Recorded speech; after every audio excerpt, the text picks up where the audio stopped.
Absolutely amazing song there from Tukuzo Mbambo. Jehovah is your name. And this artist has been our artist of the week here on Breath of Heaven. And she is of a flowing talent, and it has made her a favorite curtain raiser numerous times. She has opened the stage for the likes of Yolanda Adams, Cecil Winans, Tony McClarkin, and Kirk Franklin. And she has toured and performed her music in countries such as the UK, Ghana, Swaziland, the US, Botswana, as well as here in Kenya. You are listening to Breath of Heaven on Hope FM. Listen and leave. Welcome to the third and final hour of Breath of Heaven here.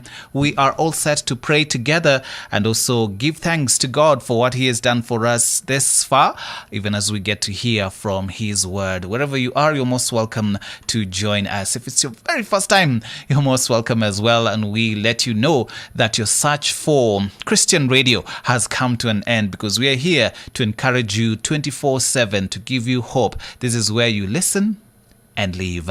We're also live on Facebook as well as on YouTube, Hope FM Live. That is Fabi Sakwa, I see you right there, as well as Eliza Nekesa and Kim Chege, ready to learn regarding tonight's reflections. And onwards we go as we take time to think about what God has done for us, and being keen enough to know that He would desire our attention as well as our time. That's our title tonight: Time and Attention.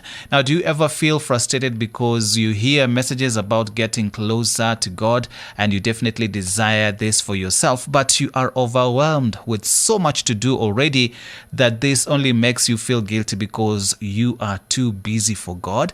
Now, I think we all feel this at one time or another, but craving more time out of our busy schedule to be with God isn't necessarily the only answer to this question. We want to look at some scriptures here that will help us even consider the time we spend and the attention that we give to God on a daily basis. From the time you wake up, you go about your business, when you come back home in the evening, all about that. And so the book of Psalm 16 and verse 8, the Bible says, "I have set the Lord always before me." Then Psalm 25 verse 15 says, "My eyes are ever on the Lord."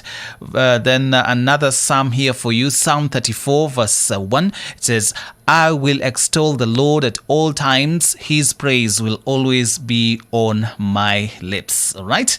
And so looking at these scriptures that I've just read, these words can make you wonder if these are actually words of a monk who had nothing else to do but to devote themselves to God. Actually, they're the words of the psalmist, King David, the king of Israel, a great ruler and a warrior. How did he manage to run a nation at war and keep his eyes on the Lord at all times? You may ask those very, very pertinent questions. And the only conclusion is that he did this while he did everything else. It is a continual awareness of God that we are talking about here, not necessarily more time devoted to spiritual pursuits. Now, someone once said, "Your God is what you pay attention to." Your God is what you pay attention to. You see, I believe you can pay attention to God while doing everything else. It's all about doing everything for God and seeing God in everything we do. Yes, it's about doing everything for God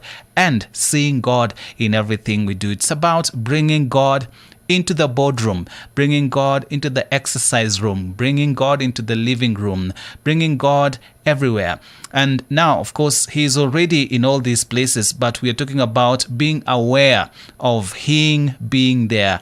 He's being there at all times. That's what it means to set the Lord before us always.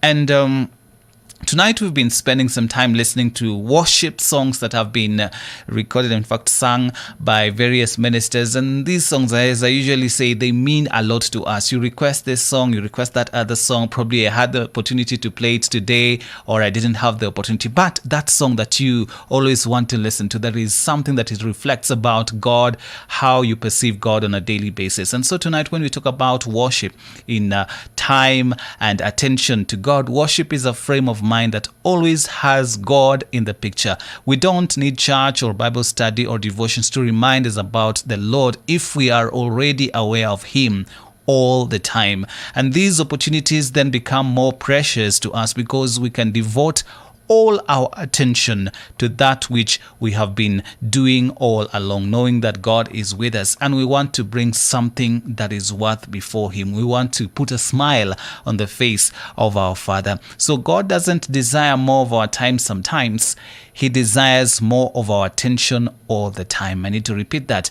God doesn't desire more of our time sometimes. He desires more of our attention all the time.